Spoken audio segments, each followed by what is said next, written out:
Hello everyone, आप देख रहे हैं अपना यूट्यूब चैनल कैंडी टेक। मैं हूं आपके साथ मंजित गाजी। लास्ट ईयर सितंबर में सऊदी अरेबिया और पाकिस्तान के बीच में एक स्ट्रेटेजिक म्यूचुअल डिफेंस एग्रीमेंट हुआ था, SDMA। इसमें ये कहा गया था कि an attack on one will be considered an attack on two। और अब इस SDMA strategic defence mutual agreement को टर्की भी ज्वाइन करना चाह रहा है। Recently Turkey has a talk with both the countries. इसमें ये जो क्लॉज है, प्रोविजन है कि दोनों एक कंट्री पे अटैक, सारी कंट्री पे अटैक मारा जाएगा।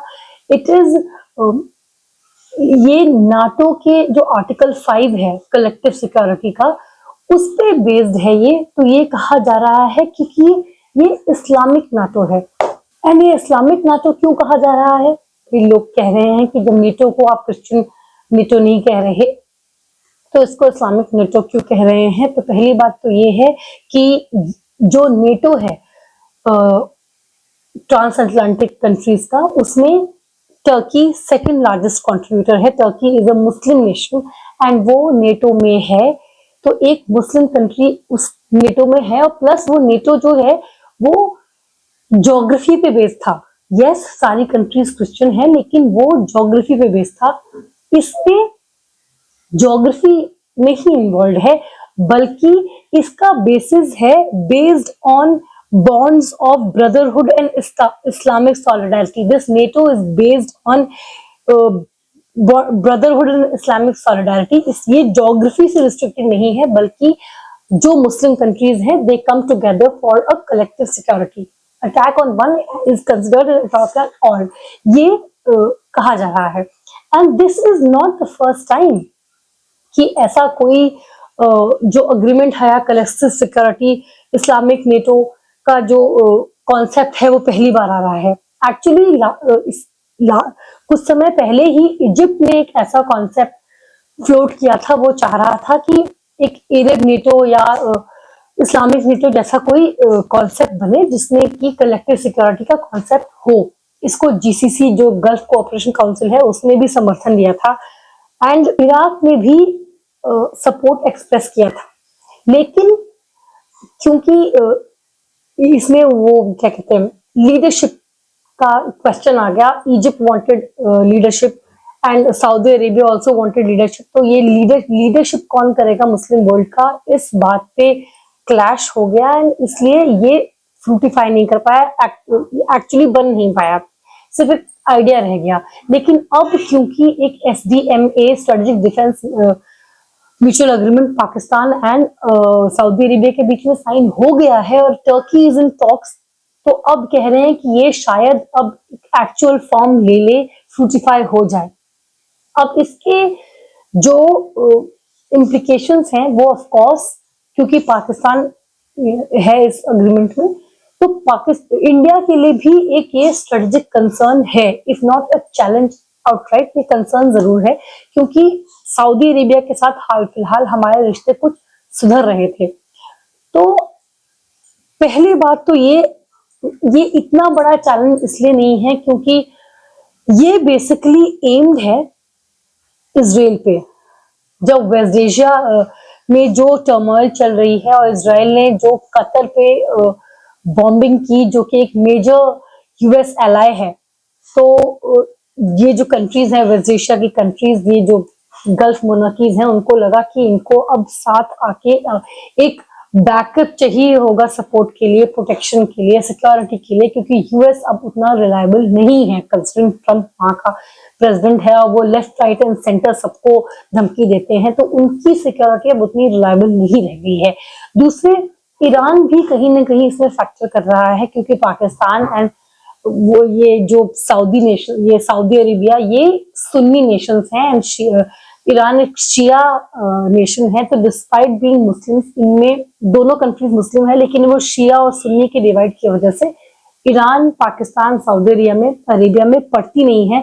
तो एक तो पहली बात ये है कि ये जो SDMA है इसका फोकस इंडिया नहीं है, लेकिन क्योंकि पाकिस्तान और इंडिया के बीच में भिड़ंत होती रहती है, तो ये इंडिया अपने आप इस सर्कल में इन्वॉल्व हो गया है, कंसर्न उसके लिए रेज हो ही गया है, क्योंकि एक ऐसा देश जिससे हमारी न जाने कब से लड़ाई, एक बिटर हिस्ट्री हमारी रही है और रहेगी, एटलीस्ट इन द, इसका कोई सोल्यूशन दिखते नजर नहीं आ रहा है, तो अपने आप ये एक सिक्योरिटी चैलेंज इंडिया की तरफ आ गया है। अब हम इसकी प्रैक्टिकलिटी देखते हैं कि ये कितना प्रैक्टिकल है, इंडिया को इससे कितना डरना चाहिए। पहली बात तो ये, टर्की एंड सऊदी अरेबिया में पटती नहीं है, इनमें एक खिंचाव है कि कौन मुस्लिम वर्ल्ड की लीडरशिप लेगा। और लास्ट टाइम जो नेटो, अरब नेटो या जो भी कलेक्टिव सिक्योरिटी का जो कॉन्सेप्ट इजिप्ट ने फ्लोट किया था, वो फ्लॉप ही इसलिए हुआ था क्योंकि सऊदी अरेबिया और इजिप्ट के बीच में, अमंग अदर रीजंस और भी रीजंस थे, लेकिन एक मेजर रीजन ये था कि इजिप्ट और सऊदी अरेबिया के बीच में लीडरशिप टसल था। ये इस बार भी होने के चांसेस हैं कि टर्की एंड सऊदी अरेबिया, जिनके बीच में ऑलरेडी अच्छे रिश्ते नहीं है, क्योंकि दोनों कंट्रीज मुस्लिम वर्ल्ड की लीडरशिप चाहती हैं। Turkey wants to build an Ottoman empire, उसका पूरा जो वो चाहते कि जो उनकी प्रोटेक्टोरेट में कंट्रीज थी, तो in the guise of protecting Muslim countries, Turkey wants to build a new Ottoman empire, अपने आप को कैलिफेट, अर्दोगन जो टर्की के प्रेसिडेंट है, अपने आप को कैलिफेट के रूप में पेश करना चाह रहे हैं। तो इट्स लाइक कॉलोनाइजर हमारे देश में फिर घुसाया और कहे मैं तुमको प्रोटेक्ट करना चाह रहा हूँ, उस तरह की हाल है। सो ये लीडरशिप जो टसल सऊदी अरेबिया और टर्की के बीच में है, वो इस इस्लामिक नेटो में भी होगी, इवन इफ साइन हो जाता है। ये हम देख ही रहे हैं कि ट्रम्प और ये जो ग्रीनलैंड एंड ये जो यूरोपियन नेशंस हैं, इनके बीच में तो साइंड है अग्रीमेंट, एंड उसके बावजूद नेटो का क्या हाल इस समय हो रखा है वो हमें दिख रहा है। तो जो कंट्रीज जिसमें सिवाय रिलीजन के कुछ कॉमन न हो, वो अगर एक अग्रीमेंट साइन भी कर लेते हैं तो उस कितना सक्सेसफुल होगा डजंट मीन एनीथिंग।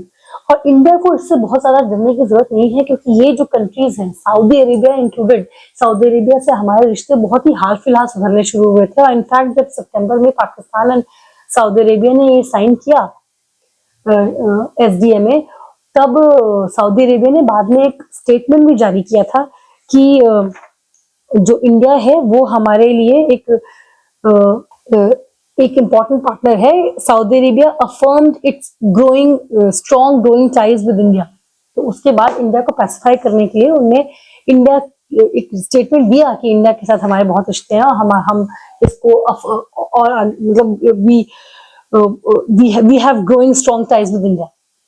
तो ऐसा नहीं है कि सऊदी अरेबिया इस इंडिया को पूरी तरीके से अलिनिएट करना चाहता है, लेकिन द थिंग इज पाकिस्तान के साथ तो हमारी हिस्टोरिकल राइवलरी हमेशा से रही है। टर्की हमारे साथ कभी नहीं था, हमेशा ही उसने पाकिस्तान के साथ साइड किया है। तो एक अब ये होगा कि उनकी ये जो पार्टनरशिप है या जो फ्रेंडशिप है, वो उसको वो एक पेपर पे साइन कर लेंगे। बाकी उन्हें ऑपरेशन सिंदूर में टर्की ने बिना अग्रीमेंट साइन किए भी पाकिस्तान का साथ तो दिया था ना। जो चाहे वो USA हो, चाहे वो ये हिपोक्रेटिक यूरोप कंट्रीज हो, चाहे वो इवन सऊदी अरेबिया, ये कंट्रीज हिस्टोरिकली इंडिया के साथ बहुत ज्यादा नहीं रही हैं। सो एक फॉर्मल अग्रीमेंट साइन कर रहे हैं, but it doesn't really change the reality for India. India के लिए रियलिटी तब भी यही थी कि हमारे होस्टाइल कंट्री थे। अब ये जो इनका अग्रीमेंट है वो फॉर्मलाइज हो गया है। ये बिना एग्रीमेंट के ही जब पाकिस्तान ने इंडिया पे अटैक किया था, तो टर्की और चाइना तो रियल टाइम उनको इंटेलिजेंस दे रहे थे, पाकिस्तान को औजार हथियार दे रहे थे। अब उस बिना अग्रीमेंट के भी वो काम कर ही रहे थे, अब अग्रीमेंट के साथ करेंगे तो डजंट रियली चेंज एनीथिंग कि वो पेपर साइन कर लेंगे। वो पेपर साइन नहीं भी करते तो भी शायद आपको पता था कि कल को पाकिस्तान और इंडिया के बीच में स्कर्मिश होगा तो टर्की हेल्प करेगा पाकिस्तान की। एंड आपको याद होगा इस SDA में साइन करने के बाद तुरंत बाद अफगानिस्तान ने पाकिस्तान पे हमला किया था, एंड सऊदी अरेबिया ने मात्र एक स्टेटमेंट दिया था कि ये जल्दी रिजॉल्व हो जाए, आया नहीं था पाकिस्तान की सपोर्ट करने। तो एक बात समझने की हमें ये है कि ये जो सारा मामला है वो ये है कि भाई टर्की के पास इंडस्ट्रियल मिलिट्री कॉम्प्लेक्स है, सऊदी अरेबिया के पास पैसा है, पाकिस्तान के पास न्यूक्लियर आर्सेनल है। और पाकिस्तान हमेशा कहता ही था कि जो बॉम्ब है ये तो हमारा, सारी मुस्लिम कंट्रीज का है, सिर्फ हमारा नहीं है। तो एक तरीके से ये उसके न्यूक्लियर आर्सेनल और मैन पावर को एक्सेस चाहिए सऊदी अरेबिया को, इसलिए पाकिस्तान से वो अग्रीमेंट कर रहे हैं। सेम विद टर्की, इसी बहाने उस न्यूक्लियर बॉम्ब हाथ लग जाएगा और सऊदी अरेबिया का पैसा हाथ लग जाएगा। So if they are just formalising an alliance जो कि बहुत पहले से इनफॉर्मली चल ही रहा था। पाकिस्तान अपने आप तो कुछ वैसे भी मैन्युफैक्चर नहीं करता, टर्की, चाइना, यूएसए वैसे भी बहुत लोग एकदम टॉप क्लास के वेपन्स पाकिस्तान को दे ही रहे थे। So there is nothing really different about it and India shouldn't be really worried, क्योंकि 1965 के वॉर में भी इंडिया अकेला खड़ा था और पाकिस्तान के साथ बहुत फॉरेन प्लेयर्स थे, America included. So India has always been a lone wolf and Pakistan will never, हम कितना भी कह ले पाकिस्तान इज एक रोग नेशन, लेकिन पाकिस्तान की जो स्ट्रेटेजिक लोकेशन है एंड क्योंकि Pakistan is ready to do other countries dirty work, जो कि उसके फॉरेन मिनिस्टर ने बहुत ही ओपन नेशनल मीडिया पे बोला था कि Pakistan was doing USA's dirty work. तो एक तरीके से Pakistan is a international henchman, और एक हेंचमैन कभी भी आउट ऑफ यूज नहीं जाएगा, it will never be useless. एक ऐसा इंसान जो आपका डर्टी लॉन्ड्री वॉश करे, जो आपके डर्टी रीड्स करे, आपके काम करे, why will house up it? Pakistan is not important, it serves a use because of its location, it's a henchman, Chaudhary नहीं है। और इंडिया क्यों इस समय चारों तरफ से घिर रहा है? क्योंकि इंडिया चौधरी के प्लेस के लिए चैलेंज कर रहा है। India is a rising global power and ऐसा कोई देश नहीं है जिसको पसंद आएगा कि उसकी ऑलरेडी जो उसकी पोजीशन है वर्ल्ड में वो चैलेंज की जा रही है। सो पाकिस्तान, आप ऐसे देखिए, पाकिस्तान इज अ हेंचमैन, आपको काम चाहिए वो आपको के लिए काम करके दे देगा, ठीक है। जैसे पुरानी फिल्मों में जो विलन होते थे उनका एक होता था बंदा जो दूसरों के, जो मेन विलन के लिए लड़ाई करता था हीरो से। उसका मतलब ये थोड़ी कि वो विलन से ज्यादा इंपॉर्टेंट हो जाता था। फिल्म में अल्टीमेटली विलन इंपॉर्टेंट होता था, उसके दो चार गुंडे उसके लिए लड़ाई करते थे। पाकिस्तान उन गुंडों में से है जो मेन इन कंट्रीज के लिए लड़ाई लड़ता है, अपनी जान फंसा देता है, वो उकसाते हैं पाकिस्तान को एंड पाकिस्तान जाके इंडिया में या हंगामा कर देता है। इंडिया के साथ बहुत लोग इस समय नहीं है, जो यूएसए से लेके, अब देखिए जो ऑयल है वो तो चाइना भी खरीद रहा है, यू भी रशिया से एनर्जी ले रहा है, लेकिन इंडिया के साथ प्रॉब्लम है यूएसए को टैरिफ इंडिया पे लगा है। क्यों? क्योंकि India is challenging USA hegemony.